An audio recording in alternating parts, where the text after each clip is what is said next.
कक्षा 8, 9 और 10 NCERT mathematics का पूरा कोर्स हिंदी में पढ़ाऊंगा। इस वीडियो में आपको पढ़ाऊंगा कक्षा 8 अध्याय 2 प्रश्नावली 2.4 प्रश्न 5। इस प्रश्नावली का प्रश्न 1 से लेकर 4 तक के प्रश्न मैं अपनी पिछली वीडियो में आपको पढ़ा चुका हूं। तो चलिए प्रश्न 5 देखते हैं। सोबो की माँ की आयु सोबो की आयु की 6 गुनी है।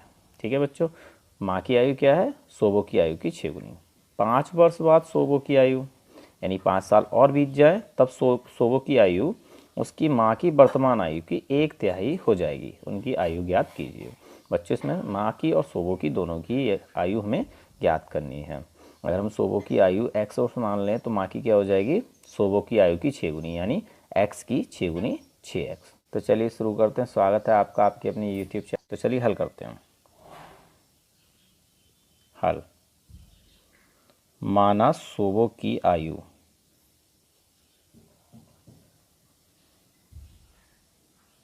बराबर x वर्ष। माना सोबो की वर्तमान आयु बराबर x वर्ष। बच्चों, अगर सोबो की आयु x वर्ष है तो माँ की आयु क्या हो जाएगी? अतः माँ की आयु यानी सोबो की माँ की आयु बराबर सोबो की आयु की 6 गुनी यानी 6 गुणा x वर्ष। आप चाहें तो इसको गुणा कर सकते हैं, नहीं तो ऐसा ही रहने दें। ठीक।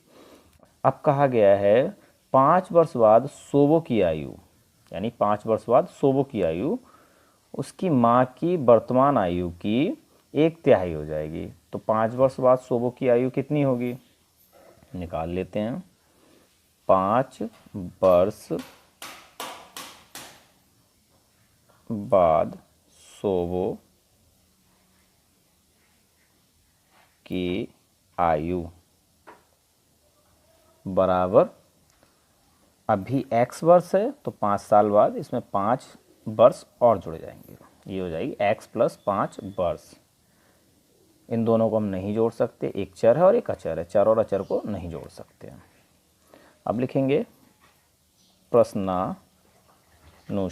और बच्चों, प्रश्नानुसार क्या होता है? प्रश्न में दी गई शर्त के अनुसार। और प्रश्न में शर्त क्या है? 5 वर्ष बाद की सोबो की आयु माँ की वर्तमान आयु की 1/3 हो जाएगी। तो यहाँ लिख लेंगे 5 वर्ष बाद सोबो की आयु क्या है? x plus 5। और ये किसके बराबर होगी? माँ की वर्तमान आयु इसकी 1/3 गुणा 1/3। ठीक है, यानी वर्तमान आयु की 1/3। काकी का मतलब होता है गुणा। ठीक है, अब इसे सॉल्व कर लो। ब्रैकेट हटाओ, यहाँ होगा x प्लस 5 बराबर 3 से हम 6 को विभाजित कर सकते हैं। तो 3 दूनी 6। अब यहाँ क्या बचता है? 2 गुणा x गुणा 1। इन सब की गुणा क्या हो जाएगी? 2x यानी 2 गुणा x 2x और 2x गुणा 1 2x। निकालना क्या है? x निकालना है तो x को एक तरफ कर लो। यहाँ प्लस का एक x है और यहाँ पर प्लस का 2x है। ठीक है, क्यों? क्योंकि इसके आगे कोई चिन्ह नहीं है तो प्लस का चिन्ह। अब प्लस की जब संख्या साइड चेंज करती है तो माइनस की हो जाती है। माइनस का 2x बराबर यहाँ क्या बचेगा बच्चों? 0। ठीक है, अब इस संख्या को इधर ले जाओ। ये संख्या किसकी? प्लस की है यानी प्लस के 5 है। जब इधर जाएंगे तो माइनस के 5 हो जाएंगे। ये प्लस का एक x है और ये माइनस के 2x हैं। प्लस माइनस क्या होता है? घट जाता है। 2 में से 1 जाएगा, कितना बचेगा? 1। 1 हम लिखेंगे नहीं तो हम लिखेंगे x। अब किसका बचेगा ये बच्चों? प्लस का या माइनस का? जिसकी संख्या बड़ी होगी उसी का चिन्ह आएगा। यहाँ देखिए माइनस के 2 बड़े हैं तो माइनस का 1x और 1 हम लिखते नहीं। बराबर 0 में से 5 घटाएंगे तो क्या बचेगा? -5। यहाँ अगर दोनों साइडों में माइनस माइनस तो उसे हम कैंसिल कर देते हैं। तो यहाँ x बराबर कितना आ गया? 5। x की वैल्यू 5 आ गई और x क्या है? सोबो की वर्तमान आयु। तो हम लिख देंगे अतः सोबो की वर्तमान आयु बराबर x बराबर 5 वर्ष। माँ की वर्तमान आयु बच्चों क्या है? 6 गुणा x। तो ये हो जाएगा 6 और गुणा और x की वैल्यू 5 बराबर 30 वर्ष। यही दोनों क्या है? हमारे उत्तर हैं। ठीक है बच्चों, आप चाहें तो यहाँ 3 को इधर भी ला सकते थे, लेकिन जब ऊपर डिवाइड हो रहा है तो हमने यहाँ काट दिया। मिलते हैं अपनी नेक्स्ट वीडियो में। तो चलिए इस प्रश्न को पढ़ लेते हैं। महुली गांव में एक तंग आयताकार भूखंड विद्यालय बनाने के लिए सुरक्षित है। एक जमीन का टुकड़ा है जो आयताकार है, उस पर विद्यालय बनना है। इस भूखंड की लंबाई और चौड़ाई में अनुपात 11:4 है। ये जो ज़मीन है इसकी लंबाई और चौड़ाई का अनुपात हमें 11:4 दिया है। गांव पंचायत को इस भूखंड की बाढ़ कराने में 100 रुपये प्रति मीटर यानी 100 रुपये 1 मीटर की दर से 75,000 रुपये व्यय करने होंगे। भूखंड की माप ज्ञात कीजिए। बच्चों हमें इसमें भूखंड की माप ज्ञात करनी है यानी लंबाई और चौड़ाई। ठीक है, यहाँ पर जो अनुपात दिया है इसी को हम x के साथ लंबाई और चौड़ाई मान लेंगे।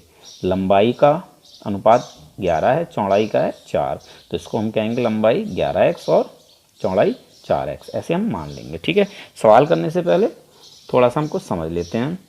तो ये आपका जो भूखंड है वो इस टाइप का है यानी आयत के टाइप का। तो आयत की विशेषता क्या होती है, उसके आमने सामने की भुजाएं बराबर होती है।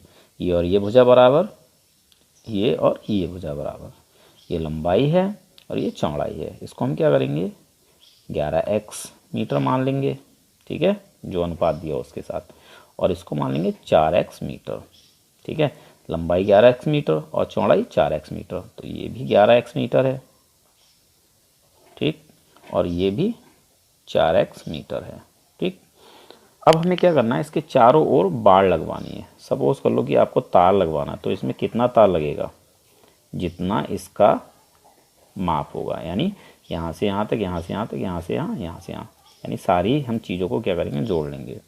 11x plus 11x plus 4x plus 4x, इन सबको जोड़ेंगे तो ये बन जाएगा 30x मीटर।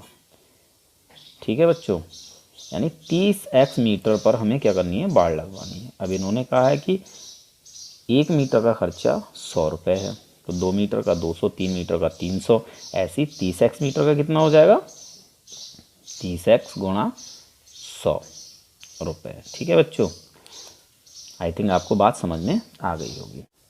माना आयताकार भूखंड की लंबाई बराबर 11x मीटर, आयताकार भूखंड की चौड़ाई बराबर 4x मीटर। ठीक है बच्चों, अब हमें क्या करना है, इस पर बाड़ लगवानी। तो हमें क्या पता होना चाहिए कि इस ज़मीन के टुकड़े की कुल माप कितनी है। तो हम लिखेंगे आयताकार भूखंड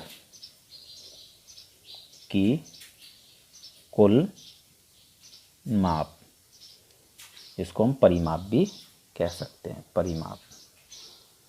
ठीक है बच्चों, तो ये कितना है, 11x plus 11x plus 4x plus 4x metre. इसको सबको जोड़ लेंगे, 11 11 22, 4 और 4 8, 22 और 8 30x मीटर। क्लियर बच्चों। अब 1 मीटर का खर्चा, 1 मीटर बाड़ लगाने का खर्चा कितना है, 100 रुपये है। तो 30x मीटर बाड़ लगाने का खर्चा कितना हो जाएगा, 100 गुणा 30x। हम ये लिख देंगे, चूंकि 1 मीटर बाड़ लगाने का व्यय बराबर 100 रुपये, लगवानी हमें कितने पर है, 30x मीटर पर, इसीलिए 30x मीटर बाड़ लगाने का व्यय बराबर क्या हो जाएगा बच्चों, एक का खर्चा इतना तो 30 का 30x। अब इसको हम गुणा कर देंगे तो ये हो जाएगा 100 और 30 की 3000x रुपये। ठीक है, अब हम लिखेंगे बच्चों प्रश्नानुसार, प्रश्नानुसार। और प्रश्नानुसार क्या होता है, प्रश्न में दी गई शर्त के अनुसार। प्रश्न में क्या दिया है, कुल व्यय 75,000 रुपये जो इसके बराबर है। ठीक है, तो इसको हम क्या करेंगे, बराबर करके लिख लेंगे। ये भी कुल व्यय है और ये भी कुल व्यय है। ठीक, हमें निकालना क्या है, x निकालना है, तो इस संख्या को इधर ले जाना है। x बराबर 75,000 और बटे 3,000। x और 3,000 के बीच में कोई चिन्ह नहीं है तो गुणा का चिन्ह है, और गुणा की संख्या जब साइड चेंज करती है तो बटे में जाती है। तो यहाँ 3 जीरो से 3 जीरो ये कैंसिल हो जाएंगे, 3 एक कम 3 और 3 से 75 को भाग देंगे तो 25। तो x बराबर क्या आ जाएगा बच्चों, 25। x का मान हमें पता चल गया कि ये इतना है, तो हम लंबाई और चौड़ाई निकाल सकते हैं। अतः आयताकार भूखंड की लंबाई कितनी है बच्चों, 11x। इसमें क्या करेंगे, x का मान रखेंगे 11 गुणा 25। ठीक, इनकी हम गुणा कर देंगे तो हमारी लंबाई आ जाएगी 275 मीटर। यहाँ 11 और x के बीच में कोई चिन्ह नहीं है तो किसका चिन्ह है, गुणा का चिन्ह, इसलिए हमने गुणा लगा और इसको हल कर लिया। आयताकार भूखंड की चौड़ाई, चौड़ाई बच्चों क्या हो जाएगी, 4x है, तो यहाँ 4 लिखें, गुणा लगाएं और 25 बराबर 100 मीटर। ये दोनों हमारे आंसर हैं। लंबाई है 275 मीटर और चौड़ाई है 100 मीटर। मिलते हैं अपनी नेक्स्ट वीडियो में। कोर्स हिंदी में पढ़ाऊंगा। इस वीडियो में आपको पढ़ाऊंगा कक्षा 8 अध्याय 2 प्रश्नावली 2.4 प्रश्न 7। इस प्रश्नावली के 1 से लेकर 6 तक प्रश्न मैं अपनी पिछली वीडियो में आपको पढ़ा चुका हूं। तो चलिए प्रश्न नंबर 7 करते हैं। हसन स्कूल वर्दी बनाने के लिए 2 प्रकार का कपड़ा खरीदता है। इसमें कमीज के कपड़े का भाव 50 रुपये प्रति मीटर तथा पतलून के कपड़े का भाव 90 रुपये प्रति मीटर है। यानी हसन ने 2 प्रकार का कपड़ा खरीदा, कमीज का और पतलून का। ठीक है, कमीज का 1 मीटर कपड़ा मिलता है 50 रुपये में और पतलून का 1 मीटर कपड़ा मिलता है 90 रुपये में। ठीक है, वह पतलून के प्रत्येक 2 मीटर कपड़े के लिए कमीज का 3 मीटर कपड़ा खरीदता है। यानी जब वह पतलून के लिए 2 मीटर कपड़ा खरीदेगा तो कमीज के लिए उसे 3 मीटर कपड़ा खरीदना पड़ेगा। या यूं कह लें ये दोनों क्या है, अनुपात है। यानी पतलून का कपड़ा अनुपात कमीज का कपड़ा। ठीक है, 2:3। ठीक, अगर पतलून का वह 4 मीटर कपड़ा खरीदेगा यानी इसका 2 गुना, तो यहां पर भी उसे 3 का 2 गुना यानी 6 मीटर कपड़ा खरीदना पड़ेगा। ठीक है, तो आप ये कह सकते हैं कि ये दोनों क्या है, अनुपात हैं।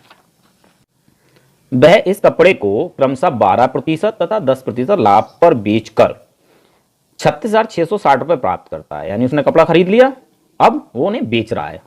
पतलून के कपड़े को 12% लाभ पर बेचता है और कमीज के कपड़े को 10% लाभ पर बेचता है। ठीक है, इसे बेचकर उसे कुल 36,660 रुपये प्राप्त होते हैं। और हमें इसमें बताना क्या है, पतलून के लिए कितना कपड़ा खरीदा। ठीक है बच्चों, तो चलिए शुरू करते हैं। स्वागत है आपका आपके अपने YouTube channel friend of student में। वीडियो के नीचे लाल रंग का सब्सक्राइब का बटन आ रहा है, उसे दबा दें, इस चैनल को सब्सक्राइब कर लें, घंटी का बटन भी दबा दें ताकि मैं जो भी वीडियो अपलोड करूं इसकी नोटिफिकेशन आपको मिल जाए। सब्सक्राइब फ्री में होता है, इसका कोई पैसा नहीं जाता है, तो इस चैनल को सब्सक्राइब कर लें। बच्चों ये जो पतलून का कपड़ा और कमीज के कपड़े का अनुपात दिया है 2:3, इसी को हम क्या करेंगे, x के साथ ये मान लेंगे कि हसन ने पतलून का इतना कपड़ा खरीदा और शर्ट का इतना। माना हसन ने पतलून का कपड़ा खरीदा बराबर 10 मीटर तथा हसन ने कमीज का कपड़ा खरीदा बराबर 3x मीटर। बच्चों जो अनुपात दिया उसी के साथ हमने मान लिया। ठीक है, अब सवाल में कहा है 1 मीटर कमीज के कपड़े का मूल्य 50 रुपये है और 1 मीटर पतलून के कपड़े का मूल्य 90 रुपये है। हमने खरीदा कितना कितना है, 2x मीटर खरीदा है पतलून का और 3x मीटर खरीदा है कमीज का। तो इनका हम क्रय मूल्य निकाल लेते हैं कि नहीं कितने रुपए में खरीदा है। ठीक है, तो 2x मीटर पतलून के कपड़े का क्रय मूल्य बराबर बच्चों क्या हो जाएगा, जितना कपड़ा खरीदा उसको हम गुणा कर दें 1 मीटर के मूल्य से, 2x गुणा 90। ठीक है, तो ये हो जाता है 2 ने 18 यानी 180x रुपये। 3x मीटर कमीज के कपड़े का क्रय मूल्य कितना कपड़ा खरीदा, 3x मीटर, और इसको हम 1 मीटर के मूल्य से गुणा कर दें 50 से, ठीक है। तो ये हो जाएगा 150x रुपये, ठीक बच्चों। यानी एक पेन की अगर कीमत 10 रुपये है तो 2 पेन कितनी होगी, 10 गुणा 2, 3 पेन की, 10 गुणा 3, 4 पेन की, 10 गुणा 4, ठीक है। तो 1 मीटर पतलून के कपड़े का मूल्य 90 रुपये, तो 2x मीटर का 2x गुणा 90। ऐसे ही 1 मीटर कपड़े का मूल्य 50 रुपये, तो 3x मीटर का 3x गुणा 50 रुपये, ठीक। ये हो गया आपका मूल्य। अब बच्चों ये क्रय मूल्य क्या होता है, जिस मूल्य पर हम वस्तुओं को खरीदते हैं उसे हम कहते हैं क्रय मूल्य, और जिस मूल्य पर हम वस्तुओं को बेचते हैं उसे हम कहते हैं विक्रय मूल्य। अब इन्होंने, हसन ने क्या किया है, इन कपड़ों को बेचा भी है। 12% लाभ पर बेचा है पतलून का कपड़ा और 10% लाभ पर बेचा है शर्ट का कपड़ा। तो हम लाभ निकाल लेते हैं, ठीक है। 12% लाभ दर से पतलून के कपड़े पर प्राप्त लाभ बराबर, लाभ कैसे निकालते हैं, क्रय मूल्य गुणा लाभ दर बटे 100, ठीक है बच्चों। ये लाभ और हानि निकालने का सूत्र है। अगर आपको लाभ हो रहा है तो लाभ दर लगेगी और हानि हो रहा है तो हानि दर लगेगी, ठीक है। तो हम इसको निकालते हैं। पतलून के कपड़े का क्रय मूल्य कितना है, 180x रुपये, तो क्रय मूल्य पे लिखें 180x गुणा लाभ दर कितनी है, 12। ये प्रतिशत नहीं लिखेंगे, प्रतिशत का 100 होता है बटे में, ठीक है। तो ये हमने लिख दिया है तो यहाँ 12 लिखें बटे 100।